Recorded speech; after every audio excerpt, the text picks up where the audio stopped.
A recent British Council report, Soft Power Today, found that countries which invest in overseas cultural institutes see significant returns. Meanwhile, its report gauging international perceptions, Scotland and Soft Power found Scottish soft power to be in a competitive position, but noted that the challenges of Brexit will require Scotland to have a clearly articulated narrative on its place in the world. A recent committee report from the Constitution, Europe, External Affairs and Culture Committee praised the work of the international offices, and indeed the British Council said that they would welcome more to spread Scotland's presence throughout Europe and throughout the world.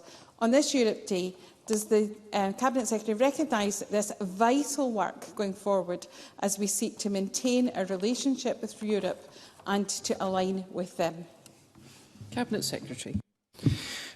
Well, first of all, can I take the opportunity of saying a huge thank you to everybody that works in Europe House in Brussels, the representational office of Scotland in the capital of the European Union, one, I think, the office of which was initiated under the Scottish Conservatives, opened under the Labour Party and the Liberal Democrats, and of course continues to operate to this day. They do hugely positive work, yes, in relation to the multilateral organisations, primarily the European Union based in Brussels, but also in bilateral relations with the government of Belgium. The address, for those who don't know of the Scottish Government office in Brussels, is on Schumann Avenue itself.